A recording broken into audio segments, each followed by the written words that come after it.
Pleased to welcome back a man who has a ton of sports betting and podcasting experience. You know him as the co-host of the Deep Dive podcast, Betsperts and Broadback Bets. I'm very happy to bring back Mr. Andy Molitor from Betsperts.com. You can follow Andy on Twitter at AndyMSFW.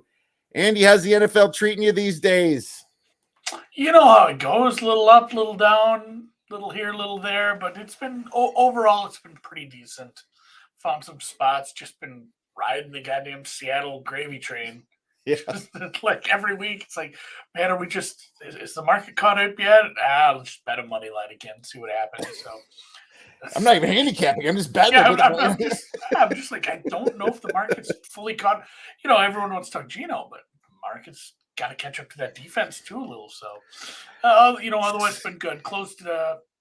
It's so stupid, the little things, but winning on Monday night just changes your whole outlook for the whole rest of the week. So we got Drew and I both had some bets on the under coming into that one, and then we both at halftime we took some took the dog. We took the dog plus a half there, or plus 1.5, and ended up with a second half tie, which gets you that dog price home. So a couple winners on Monday night, and you're feeling fine, ready for week 10. That's true. I was on the Ravens and I had bad line value. I think I had two and a half and went down to 1. It's like I couldn't figure it out. I'm like Dalton prime time. I'm like still no Lattimore, no Michael Thomas, probably no Landry. Yeah. I'm like trying to, and I know that they got Tyus Bowser back and they got Wokon Smith in the trade. I'm like, I couldn't figure it out why, but I was happy to be on the right side. But I was more happy about my prop bet. I've been on a nice prop run that I do on TikTok. I do like a Monday and a Thursday, and we're 30-20 since I started this last year during football season, so 60%. But it was the field goal prop. I rarely did this. I took what's his face from the Saints to kick over 1.5 field goals, and that was really dicey. I was like, are they really going to kick a field goal here when they need touchdowns? I'm like, okay, I'll take it, and they kicked the field goal. I got plus 105 on that. So. Yeah, sometimes it's a good prop when you have a bad coach. Like if they're willing to kick some field goals when they shouldn't be. So exactly, that was nice. Yeah, I think the whole time, like you said, the number maybe you got in a little. The market entry wasn't perfect, but I think you had the right idea there. They are playing. They're playing a lot better right now, even with some missing pieces.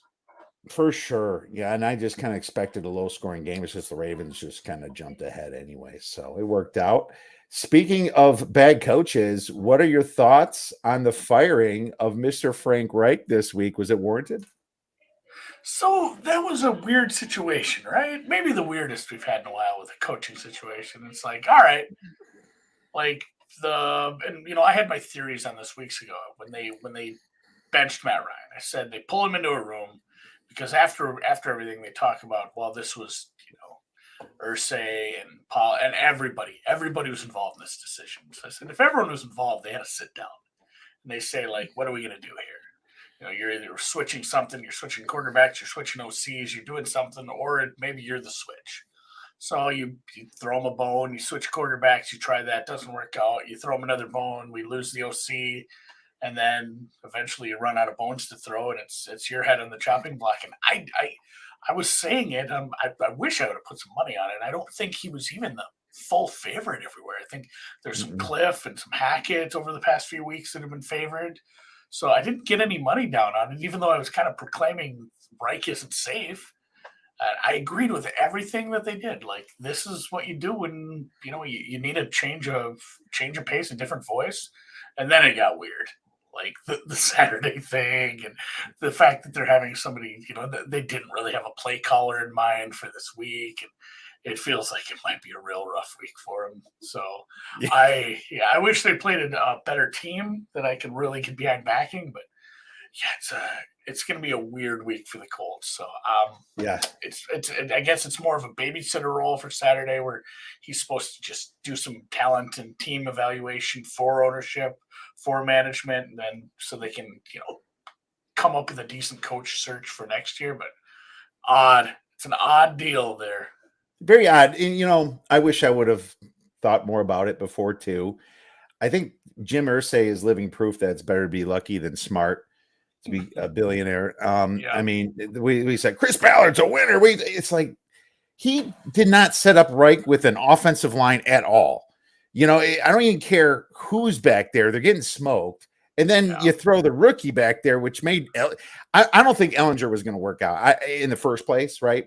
But still, it's like he went from like maybe 1% chance to 0.5% chance or zero, just because that offensive line is so bad. It was terrible, and he got killed. It's like, and then first of all, who is responsible for bringing Matt Ryan over, which never could do anything in the red zone in the first place. And the only time he ended up winning was when teams completely looked past the freaking Falcons. It was a bad move in the first place. And then who was responsible for Wentz last year when we find out Taylor Heineke's better than both these chumps?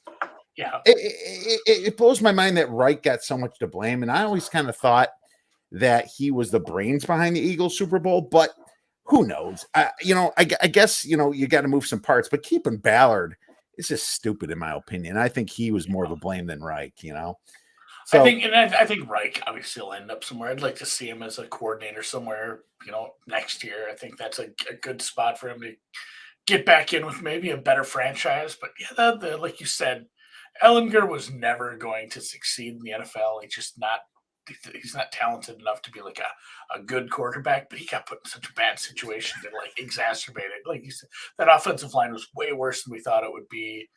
He's missing multiple weapons, and he has very little experience. Didn't take snaps in the preseason. Really, it was a bad situation all around. Yeah, what's so funny? It was so bad for him because he might have like skated through as a backup for some years. Making like 2 or 3 million, like Tolzien. Remember Tolzien that came from the Badgers? Yeah. I thought he was the worst quarterback possible.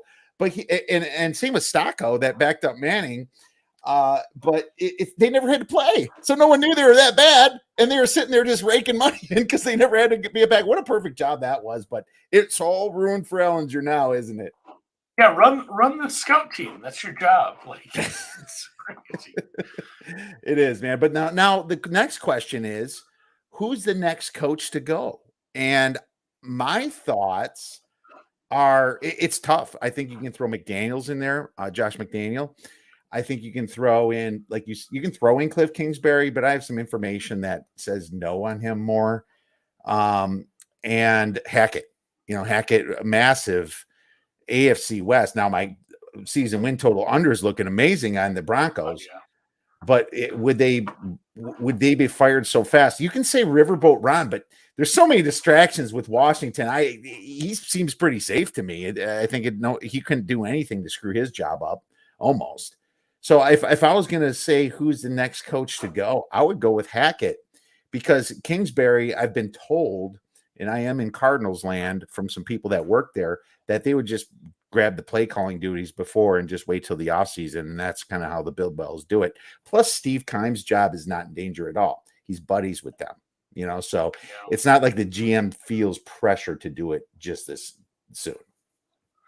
Yeah, that's the thing too. Like, it should be Cliff Kingsbury. It should be Cliff Kingsbury a couple weeks ago.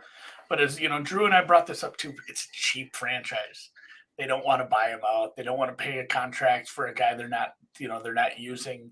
They don't want to get rid of Keim, even though he should probably go too. And it's a goofy spot. He's the favorite in the market. He shouldn't be.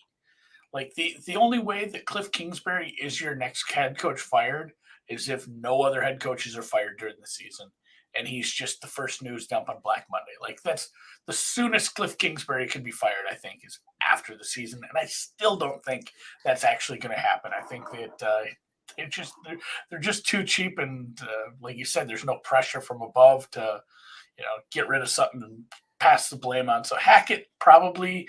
Josh McDaniels, maybe. I just never know what the front office is going to do there. It's an odd front office / ownership demeanor in Las Vegas there. Lovie Smith, maybe, but the same thing. Like, we're starting to name all these guys that are in their first year. It is really hard to get fired in your first year as head coach. You have to, go full Urban. And I mean, he did so many things. Like, he had a laundry list. I remember we did this through the preseason, and I'd forgotten 4 or 5 things that he'd done.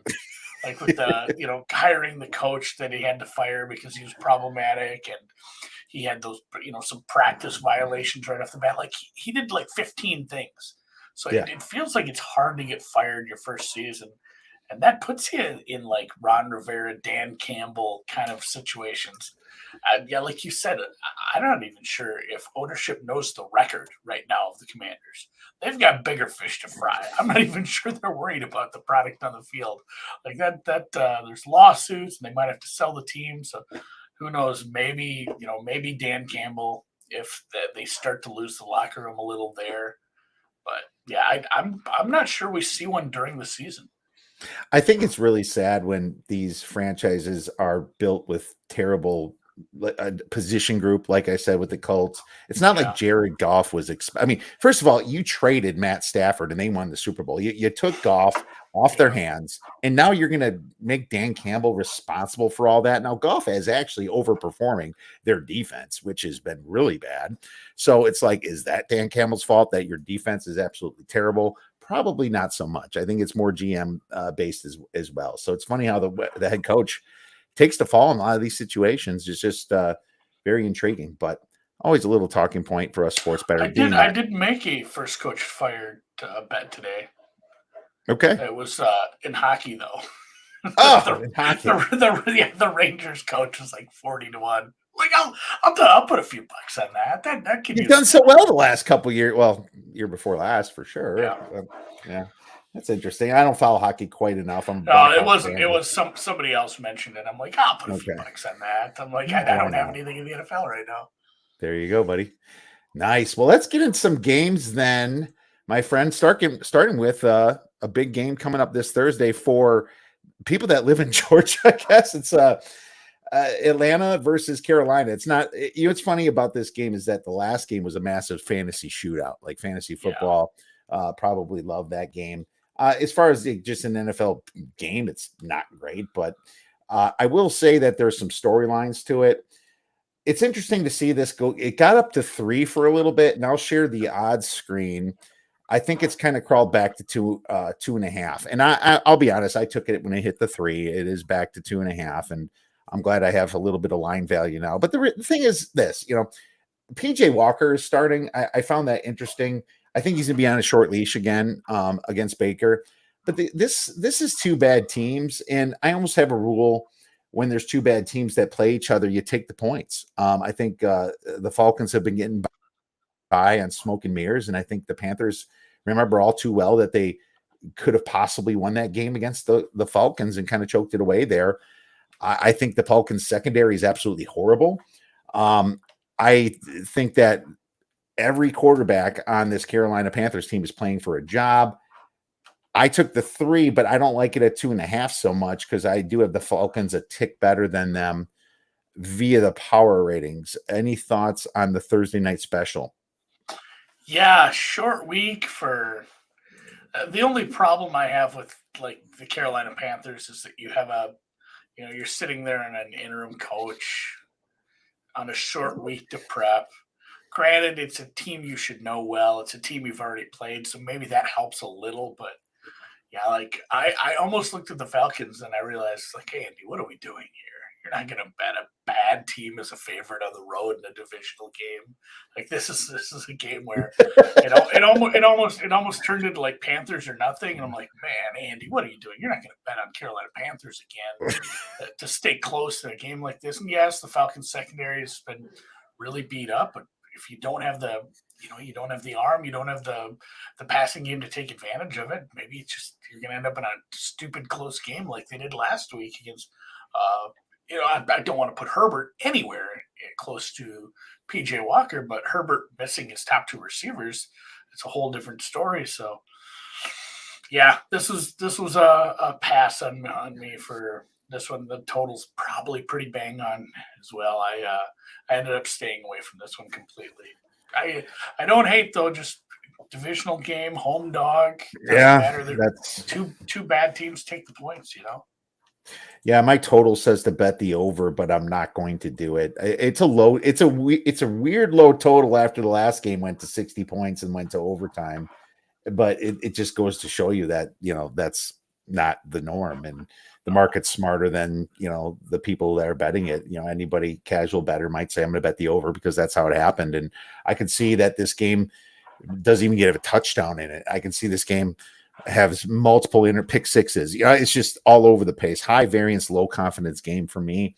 But at the 3, I liked it. At 2.5, not so much. And what's even funnier, I don't even think this is a teaser leg at 2.5. I think there's just a lot of variance to that. I'd rather have one bet at 3 than 2 bets sacrificing a teaser. Yeah, either team losing by like 14 wouldn't surprise me. High variance, low confidence. That's a good way to put it. Yeah, let's move on to the next one. We have a game in London between Seattle and Tampa Bay. Now, this is funny because this was more of a pick 'em towards the open, and then money came in. I know a few people that moved the market here on this and went to Tampa. I'm going to be honest with you. I don't have Tampa favored by 3. I don't. Now, I guess if I reward Tampa back for some of the injuries that they've suffered, that they've gotten back on their offensive line and the receivers. I mean, they kind of finally had the bad injury luck. The year they won the Super Bowl, they were the healthiest team 2 years ago, right? Yeah. But they've had some tough injury luck. Brady going through the divorce, blah blah blah. Brady's arm doesn't look like it was. This feels like the Patriots team the year before he left when they limped into the playoffs and got blown out by the Titans, I think it was. But I tried fading Seattle last week, Andy, and I was wrong. I wasn't buying them completely. They ran all over Arizona. Geno looks. I made some. I was betting Seattle for a while too, so I just kind of tried to pick a spot and get cute, and I was wrong.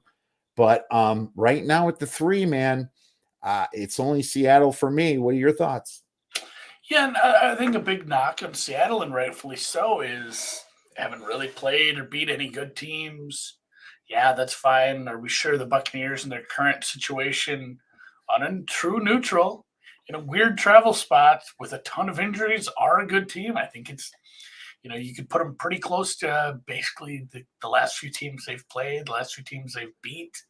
I like the matchup. Last week, we ended up just taking them straight up because they're not giving you very big numbers on the other side. Starting to see some respect for them in the market. I did the same. I took a plus 130. Just said straight up, I think I like the dog price quite a bit here. Not only is Geno playing better, and for years and years we've teased this team about how insistent they are to just constantly run the ball, even if they don't have good running backs. Well, they have a good running back, so whatever. Beat your head against the wall, run the ball too much. Kenny Walker's good.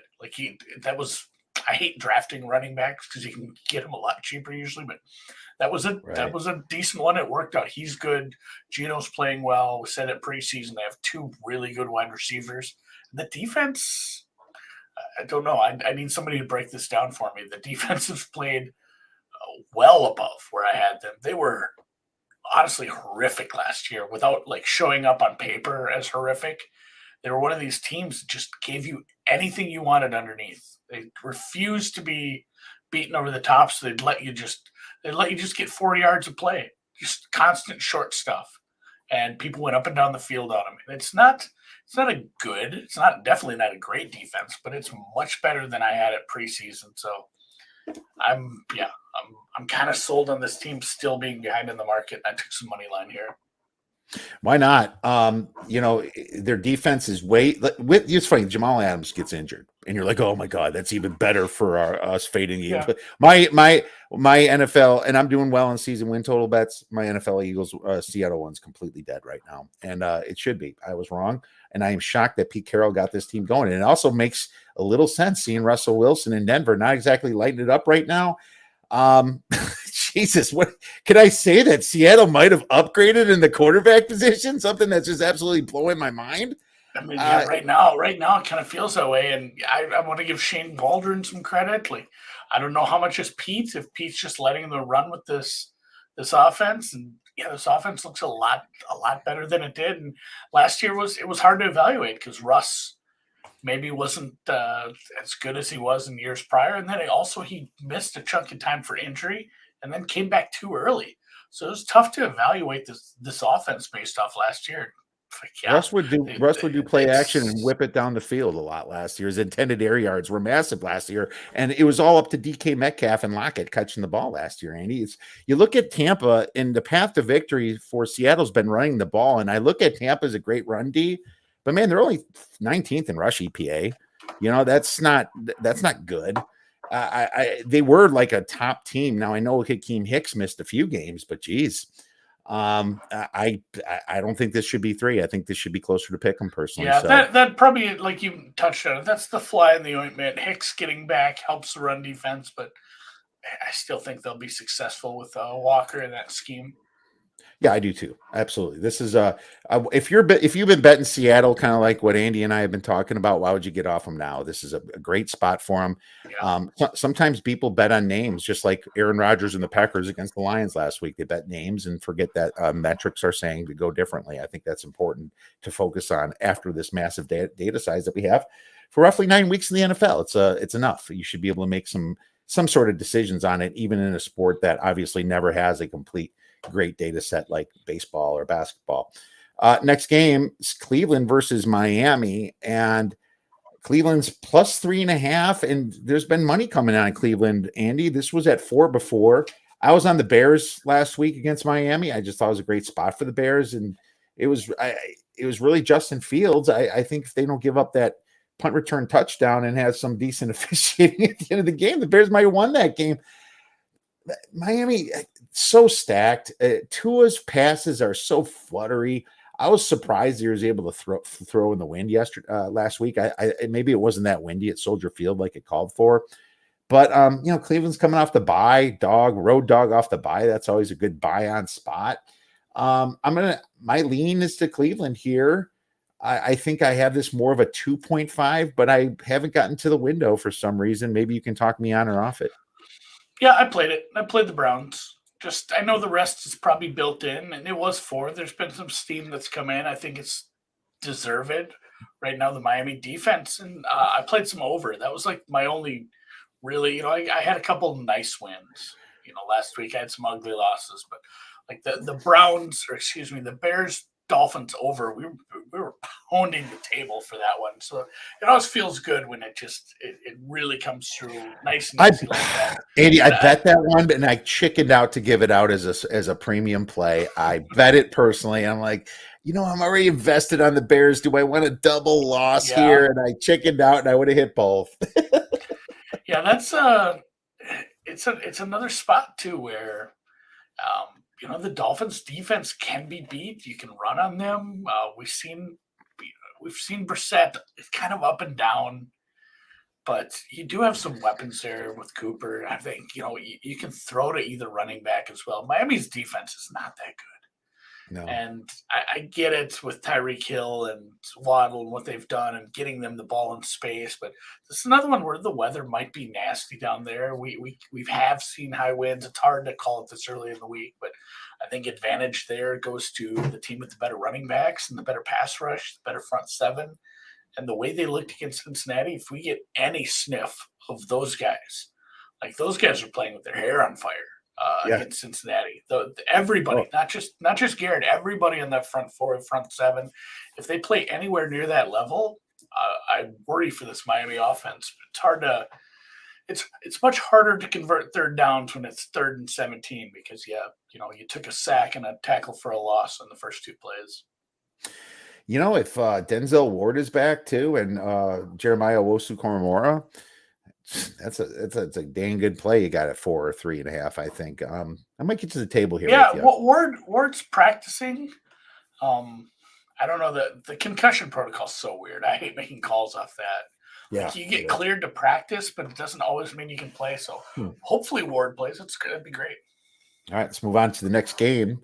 We have the Minnesota. God, this thing keeps going down. What the hell? Minnesota Vikings plus 3.5. Against the Bills at minus 3.5. I can't believe how low this is. I don't care. Well, I wouldn't say Sam Ellinger, but Case Keenum might be playing this game. And he is a much better quarterback as a backup than people think. Kirk Cousins on the road is normally trash. This is their 2nd road game in a row. My numbers are, let's just say Josh Allen plays. My numbers are freaking massively off, scarily off. It's double digits. So why? I mean, how much of a downgrade is this with Josh Allen to Case Keenum when you have a Buffalo Bills team that's getting a little bit healthier? Yeah, I'm sorry. This is a play. I don't care who's quarterback. What are your thoughts? Yeah, I'm close on this. It's coming down too far. Like I said, Case Keenum, granted, he's not great, but he's a top 5 backup. Like he could probably be starting for the Colts right now. He could be starting for the Panthers. He could, there's five, There's a six few. teams where he's better than what's starting right now. He took this Vikings team to an NFC title game. He had a very fun offense. I mean, he threw the Minneapolis Miracle to Diggs. It wasn't that long ago, guys. You didn't say Now that. he gets to throw. He gets to throw to Diggs again. Yeah, it's a big downgrade. Like it is, just because you're going from an MVP level quarterback to a backup. But it's maybe not this big of a downgrade, especially if we're going to get some of these pieces back healthy for this defense. I'm like, obviously, the Josh Allen is the most important news regarding this, but I'm actually keeping a closer eye on the defensive injuries for the Bills, because it feels like the Josh Allen news, somebody's going to slam that in my face. I don't have to go looking for that. Once that's announced, everyone will know at the same time. And even if it just, I think you could watch the market. If the market starts to move, we'll know, oh, that's going to be announced soon. But keeping an eye on, Milano and some of these other injuries, that's maybe a little more important, because this Vikings defense is not good. This Vikings team is not good. They're not bad, but they are not a 7-1 team. They're not a top 5 team in the league. They haven't beaten anybody. They've been behind a lot of these teams. I'm very tempted to if Case Keenum's announced in and it drops to like a 3, I'm probably going to bet on a backup quarterback to win this week. Washington should have beat this Minnesota team too last week. Yeah. I mean, a bad Washington team should have beat them. And so, yeah, this is it's just way off in my opinion. It's scarily off. It's scaring me why it's so off. And maybe there's just number chasers that are trying to set themselves up. I don't know. Yeah. It's throwing. I guess Jordan Poyer, the safety, needs to come back. That'd be nice. Tre'Davious White probably won't come back. He's been activated off the IR, I don't but think so this week. Yeah, I don't think so either. But it's not enough for me. This is all Bills for me here. Let's move on to the next game, and I'm just so blown away by this number. The Jacksonville versus Kansas City. Kansas City minus 9.5. The total is 50.5. Well, I'll tell you right now, I had the Titans plus 11. It was a terrible number. Then moved up to 12.5. Then with the Tannehill news went to 14. So I'm sitting here with plus 11. I'm like, okay, well, that's fun. So my whole handicap was the Titans can find a path to victory by taking out Kelsey and just running the ball down their throat. That's exactly what they freaking did. They did that. And I set myself up for a middle. It was a fantastic game for me, but I was scared shitless at holding 11, thinking, the whole market's going against me. And now what I do say is Jacksonville has a good coach, I think, in Peterson, but they also like to give away a lot of games. The recipe's here. Stop Kelsey, run the ball up their throat or down their throat, whatever you want to say. And I see that Mahomes does not have that Tyreek Hill camaraderie with Juju Smith-Schuster yet. They're not in a lot of his balls are dropping where maybe Hill would have been last year. I don't know. With McCole Hardman, I'm just not seeing it. I think the recipes that will Jacksonville execute it. I didn't touch the game yet. What are your thoughts? Yeah, not touching this one. Like Tennessee didn't do anything in the second half, and I'm in the same boat. I had a 12. I said, if he's announced out, this is 14, and I don't give a shit. I'm betting it anyway. I'm taking it. I said that, if he's announced in, it's going like to 10.5 or 10, maybe even lower. I said, I'm just going to bet this now and not worry about it. I think it's going to be one of those games where it's a close game where they don't really threaten to win. They did threaten to win. That part surprised me how quick they came out. They really played well. We saw Derrick Henry exert his will in the first half. Good adjustments by a good team, a good coaching staff in the second half. That offense picked it up when they needed to. Mahomes had a big game and they won. I don't know that Jacksonville can get off to that kind of start. They don't have that, that Derrick Henry piece. They don't have, anything going for them offensively. It seems at times it's just real hit or miss with this team on both sides of the ball. And, I'd love to take this. I think it's too many points for a team that's not the same kind of offense we've seen for the past few years. But this is one of those where it's like, man, there's better days.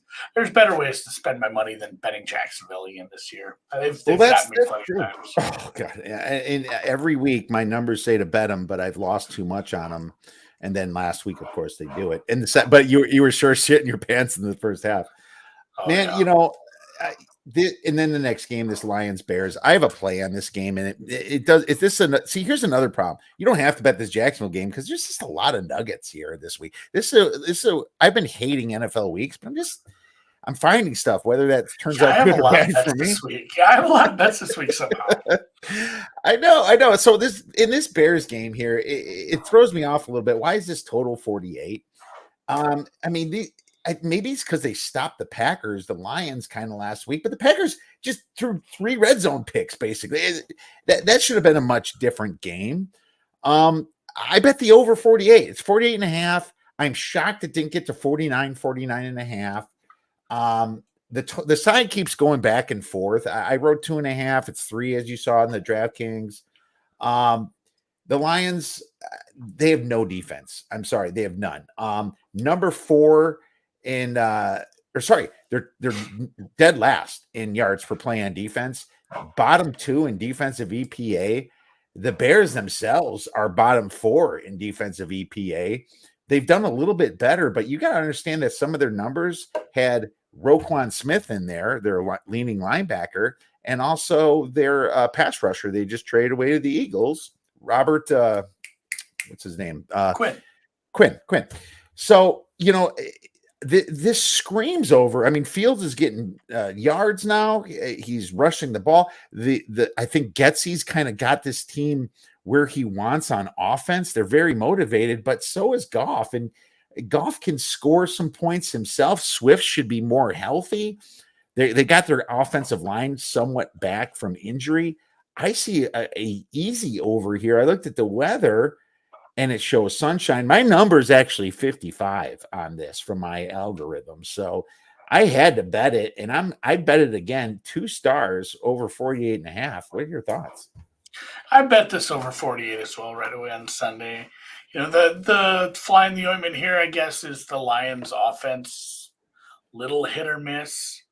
But we saw the Lions offense 2 weeks ago against the team that the Bears just went back and forth with, and they put up a bunch of points, 27 against the Dolphins at home.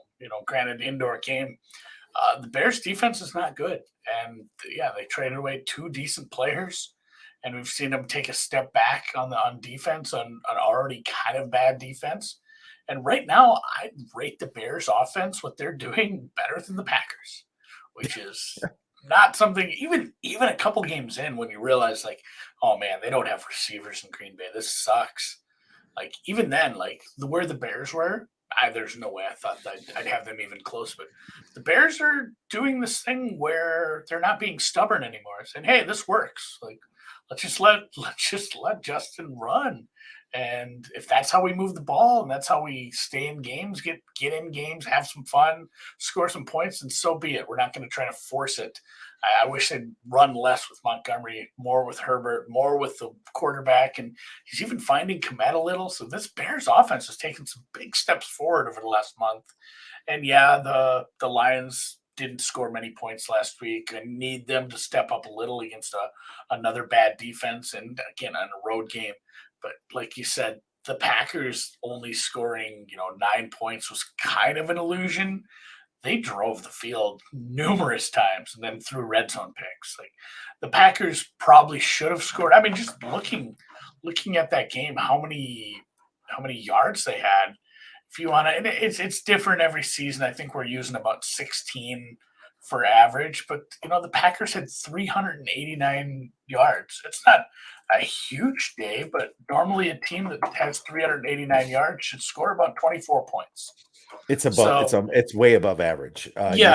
Scoring. I mean, anytime you throw 3 red zone picks, you're going to score way fewer points than you're supposed to. But they almost had 400 yards and scored 9 points. Like, essentially, just don't throw 2 of those red zone picks, and the Packers probably have 21 in this. I think the Bears might put up some serious points, and I'm excited for a back and forth one here. I looked at the weather. It's sunny. The wind's just a normal like 9-10 miles per hour. I'm trying to figure out why this It's been number. nice up here. Yeah, totally. And I will say the Lions didn't have to score more than 15. And Jerry Alexander is maybe the best cornerback in the league right now from the Packers. And so he got a pick, and it's hard to throw against the Packers. You can run against the Packers easily. And so I understand why that game was a little bit lower for the Lions, but this should be a freaking shootout, in my opinion. So great play, in my opinion. Hopefully it cashes for us. Let's move on to the next game. We have the Houston Texans versus the Giants. The Giants are -4.5 now. Total ugly at 41, a very low total. Why don't you have the floor on this one, Andy? Yeah, some people entered the market on this today and beat this one down. I played some Giants. I don't feel great about it. I feel worse about it now that the number's moving against me, but I have the Texans rated so incredibly low, and it just even with a young first year, just this coaching staff being led by a younger coach, it's an experienced coaching staff in general, and they've made such good adjustments. I think this defense is continuing to play better, and the Texans can't stop the run. Like Saquon might have 200 yards. It just feels like the Texans, to stay within this game, are going to have to score. And I just don't know how many opportunities they have if the Giants are going to play ball control and just run, and hopefully some designed runs from Danny. And, it's tough not having receivers, but this is such a dream matchup for a team that struggles in the passing game. You're playing against a horrible, horrible run defense, and you have a high-end running back who's rested. Like, this is maybe I should have just played some Saquon props instead of playing with 6 here, but such is life. I got a bad number on here. I'm going to live with it. It's not like I'm going to buy out and give myself a Polish middle. I just talked about Polish middles the other day. Yeah, I'll give you some solace. I took the 4.5 for the Giants, and we both know who probably moved the market here. But the market move was based upon laying points and a few other intricacies. But the way I look at it is, you have a bad coach in Lovie Smith. You have them coming off they did okay against the Eagles. The Eagles really, I thought if they were up for that game, could have won by over 12 points. Yeah.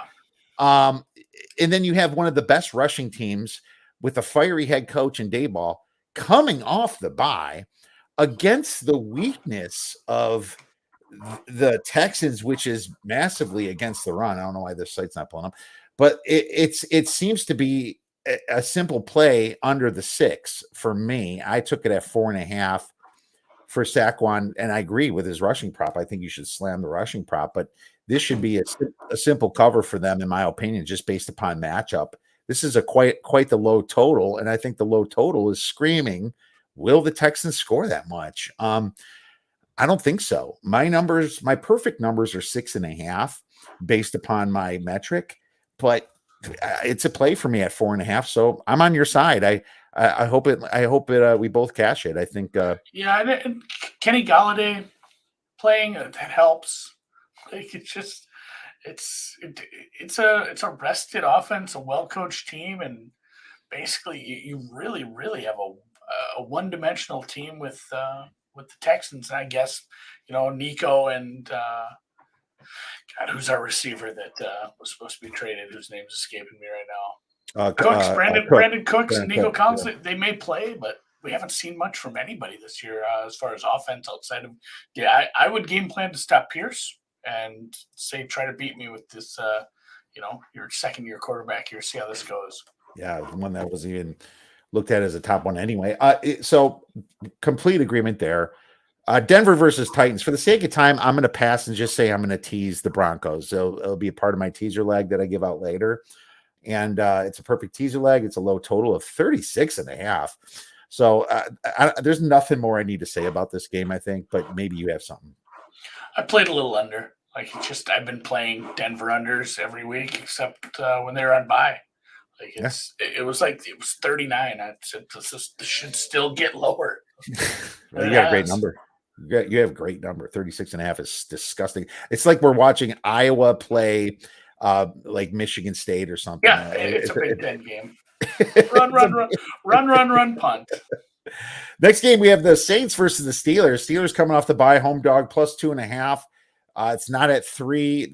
Totals 40. After the Saints showing against the Ravens, this thing went down to back to 2.5. It was 2.5 before the game, and then it went up to 3 before the game, and then it back down to 2.5. I'm just going to say that the Steelers at least might be getting TJ Watt back. I think that's a big thing for them, but the Steelers still can't really stop the run themselves. This could be a big Alvin Kamara type game. Very low total of 40. I don't like Kenny Pickett yet. I'm not saying he's not going to turn out. Still way too early to tell on the first year kid. It's probably a good thing he's coming off the bye. Maybe he's going to be schemed into a first drive touchdown. Maybe they'll have some stuff dialed up where they have the first 10 plays ready to roll, Andy. I don't know. But I think that at the end of the day, the Saints just still have the more talent. And plus, they're supposed to get Jarvis Landry back. Maybe they do get Lattimore back. I know it's a short week for them, but I can only look towards the Saints on this. But maybe people will be teasing the Steelers. What are your thoughts? Yeah, I could see a teaser leg here, but boy, howdy. I'm not excited to get in bed with either of these teams. We've seen the Andy Dalton experience continue to get worse. They played a tough team. Give them a little credit there. Kamara was playing with a bit of a heavy heart, and he didn't have the best game, and we didn't see much from the passing game. Honestly, like the one touchdown probably shouldn't even have been a touchdown. It was just stupid brain fart, laziness. Oh, we thought he stepped out and everyone stood there, where they could have stopped him and maybe held him to a field goal there. So even the score was a little bit deceiving as far as how much the Saints did on offense. It's a scary proposition, but they're going against a weaker defense. We'll see on the TJ Watt thing. I wasn't excited with either side of this one right now. Yeah, for sure. This is a good game to pass on, but this game might be a good game to pass on too. You have the Colts versus the Raiders, and we just slammed the Colts, which is a lot of fun to do. We can slam the Raiders too. But then again, you got the Raiders at -6. Here's the thing. The Raiders, Andy, are my crutch, and I probably told you this before, but whatever I do, if I bet against them, I lose. If I bet on them, I lose. It's that team that's been killing me for the past 6 years. Tempting as hell, and I even saw it the 4. I was like, tempting as hell to bet on them, but you know what? I am fine with leaving this thing alone. Plus, Matt Ryan might start. Jonathan Taylor looks like he's come back. Jeff Saturday coming as coach. I don't know who the hell is calling plays for this team now that Reich's gone too. I think the quarterback coach is going to call the plays, but maybe Matt Ryan, at least in his older years, is smart enough to be able to kind of be somewhat of a coach on the field himself. I don't know, but it's an ugly game. I can only lean to the Raiders. What are your thoughts? Yeah, this is one where it's like, man, I want to bet against this offense because they don't really have a true play caller. I know Jonathan Taylor practiced, but if I'm them, I'm not hurrying him back. It sounds like they're going to go with Ellinger again. The offensive line has been atrocious. Max Crosby's a god, and I still can't lay points with this team. They're giving up double-digit 3-score leads every other goddamn week. What's up with the Raiders? Killing me inside. So I just played some team total under 18. Colts under 18 points. I just don't know what we're going to get from this play calling thing. It's going to be real vanilla, real easy to figure out, even for a bad team. But they do have a pass rush against a bad offensive line and a young quarterback. I think they're going to get off their blocks and get after him. Nice amounts of pressure. We're going to see a lot of punts. I don't know if the Raiders can cover any number ever. So I'm just taking the Raiders offense out of the equation, and we're just going to go Colts team total under 18. Can Jeff Saturday fix the offensive line just because he was an offensive lineman? I think he might have to play to make it. He might have to play. I agree. I don't think just his name, and that's probably what people are talking about a little bit is maybe Jeff Saturday can do something. No, I don't think so. I think that there's nothing you can do for bad play and untalented players. And the question I have is, what's the Raiders pass rush? I don't know if it's all that great. It's certainly not going to be like what we saw last week, I don't think, against Ellinger, but with the Patriots. I mean, you got Belichick back there scheming, so I don't expect that. But McDaniels, hopefully he took something from on the defensive side of the ball. It's a no play for me. Let's move on to the next game. We have the Dallas Cowboys versus the Green Bay Packers, and the Cowboys are -5 on the road to Green Bay. The total is 43. Andy, what's so funny about this game, man, is the narratives. I mean, is this the Mike McCarthy revenge game? Or is this the Aaron Rodgers revenge game for McCarthy holding them back? Or maybe this is the Dez Bryant not a catch revenge game when the NFL had the rule that some catches that looked exactly like catches were not catches, depending on how you interpret the process of the catch during the actual catch rule. So it's just, I mean, that's why I say just throw away these stupid narratives you hear. Most of them are all BS. Nothing that should affect the line. What affects the line here is the fact that you have a Packers team that is still looked at with their name, with what they've accomplished years ago, and with Aaron Rodgers. What's this line if the Cowboys are at Washington or at Arizona, right? Or at the Steelers? Because all three of those teams don't have any better metrics, or the Packers don't have any better metrics than them, really. They're all pretty equal if you take everything together. I think it's a little bit bigger. I think it's 6.5. When you especially throw in the injuries to the Packers' best receiver, Romeo Doubs, their second best corner, Eric Stokes, got injured last game. The second best corner, their best pass rusher, Rashawn Gary, and Jones and Watson are banged up. Jones is supposed to play, but was in a walking boot, and then their other receiver, Christian Watson. This should be a bigger spread. Just from everything I said there, I'm taking the boys -5, 2 stars. McCarthy's saying all the right stuff too this week. He's saying how he's been blessed to be a Packers coach. No ill will. I'm taking the Cowboys. Yeah, revenge narrative games, it's dumb. It's fun to talk about. Like, it's fun to talk about afterwards, especially when you don't realize, like, you joke about the Carson Wentz revenge game isn't going to get to happen, which stinks. But yeah, I don't believe in that stuff. I bet the Cowboys as well. The Packers, like we just mentioned, did move the ball against the Detroit Lions. Didn't see a lot of points for it, but they did move the ball. That is a bad defense. The Cowboys are a good defense, at least a decent defense, and they have a good pass rusher. And not only that, you're going to be down another receiver. You have 2 other receivers that are banged up. It's going to turn into a one-dimensional, hey, well, I guess we're going to have to try to run the ball a lot. I think this front seven's going to be fine with that. I think we're going to be able to limit the Green Bay Packers offense. And really, like, Dak's been fine since he's come back. This offense has been fine. Pollard's looked great. And I don't have much nice to say about this Green Bay defense. It continues to take steps backwards. And like you said, you lose a cover corner.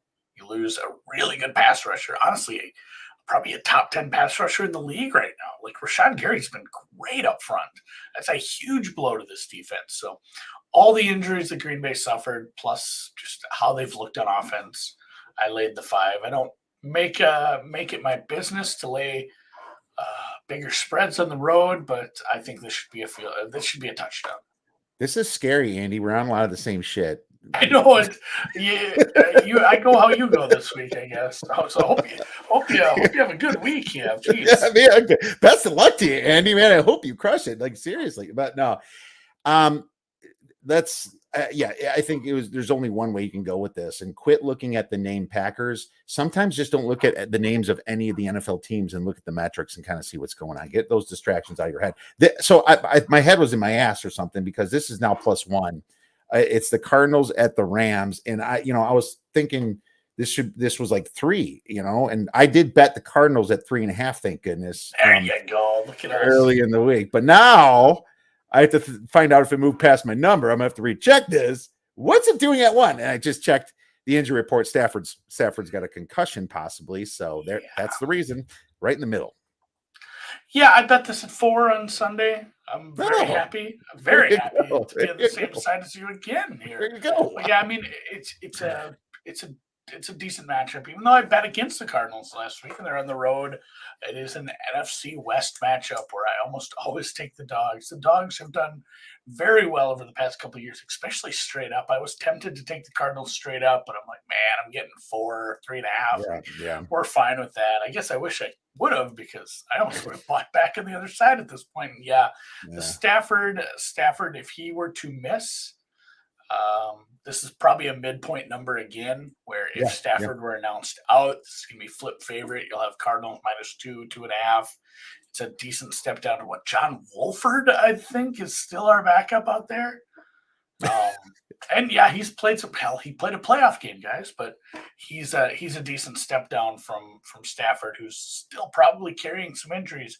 That elbow's been injured for 2 years. Now he has a concussion, and you take out Cooper Kupp yardage, and this offense has been dreadful. So I'm more than happy to continue to fade the Rams here this year.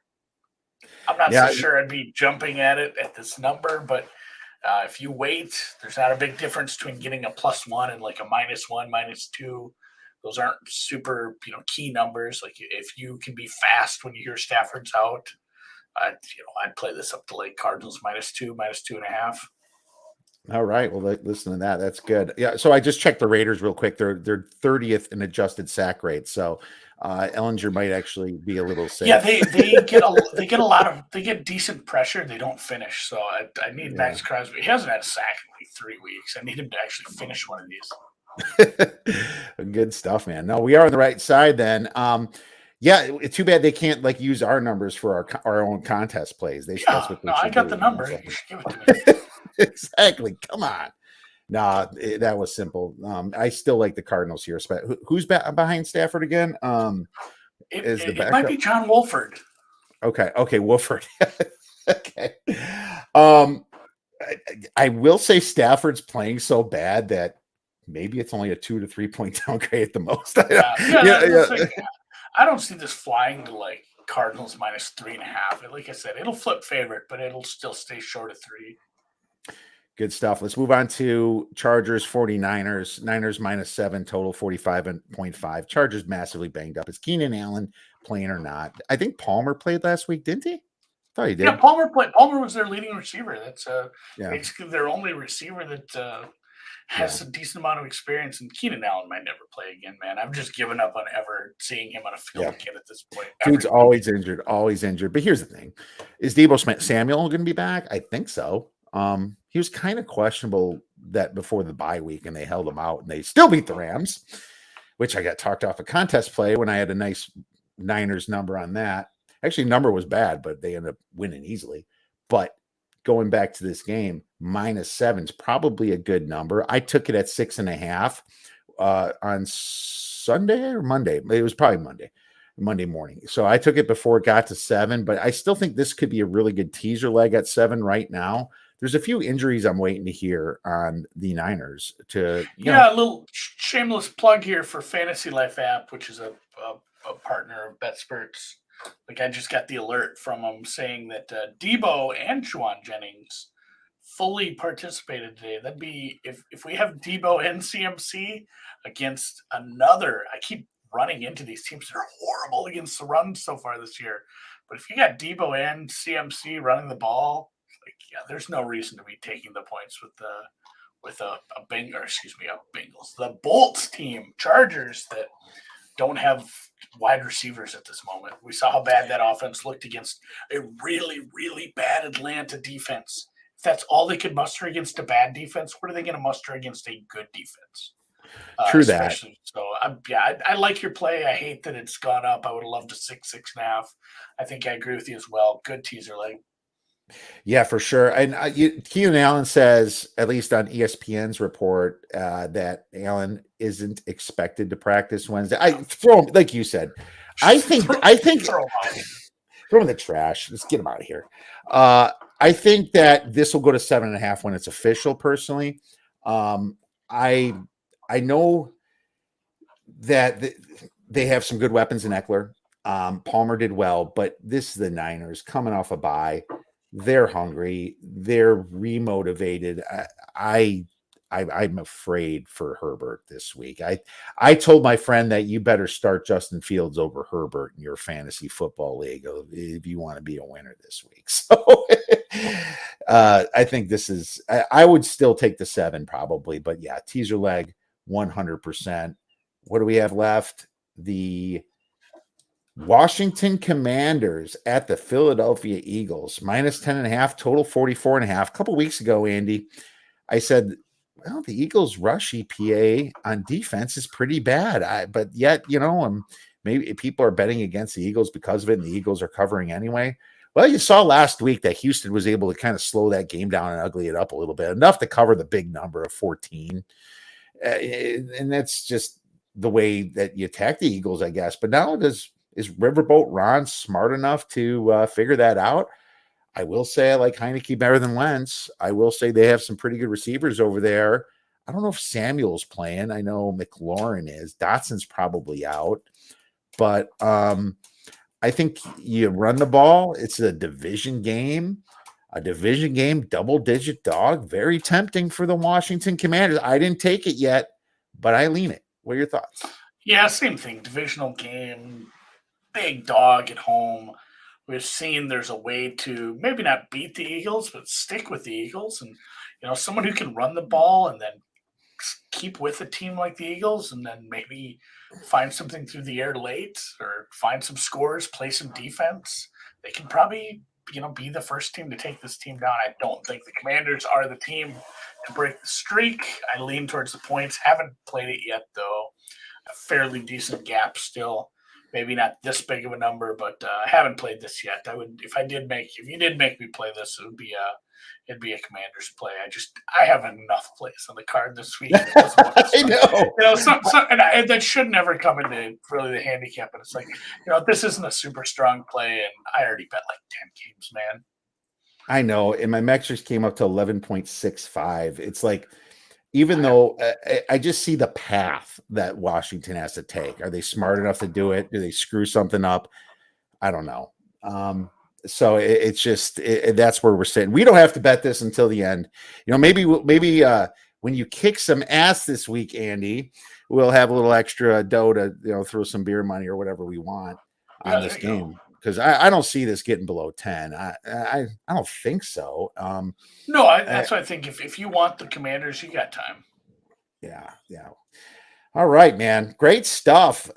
We went through the whole slate. I loved all your takes, and I love your bets even more, Andy. You better win this weekend. I was gonna say I'm not sure I've ever come on a show and I've made like every single bet the same issue. So it's we're seeing the board clearly. Good. So, I know, yeah, but it makes it look fraudulent because I tell everybody I never talk to the guests what we take, and we're not those agreeing people on the show. This is just having to turn up. Go rewatch this, and every time he mentions a play, you just see me grinning because it's like I bet that too. Exactly. So, awesome. And I remember I'd seen the Stafford news, but I hadn't checked that market. I can't believe we moved so hard on that. So that one pleases me greatly. I love I thrive off CLV. Love it, buddy. Where can our listeners get your great information and media? Over at Betsperts Media on our YouTube page. We have everything's over there. The deep dives on there. Every Sunday, every Wednesday, every halftime of primetime games, brown bag bets every day at 11:30 Eastern's over there. I do a golf show with Ryan Noonan every Tuesday. We have a golf DFS show in there. Everything we do is on that YouTube channel. Otherwise, I'm on Twitter at Andy MSFW, as you can see on the screen here if you're watching. And yeah, at Betsperts, at Deep Dive Pod, all those Twitter handles. Go follow them, and pretty decent about responding to DMs. If you have any questions or just want to chat some stuff, throw something at me. I love to get a good tidbit here and there. Put me on some futures. Absolutely. Challenge that man, my friends. Ask him some tough questions. He'd love to hear it. Thanks so much for coming on, Andy. We'll be texting this weekend. Yeah, appreciate it. You have a good one.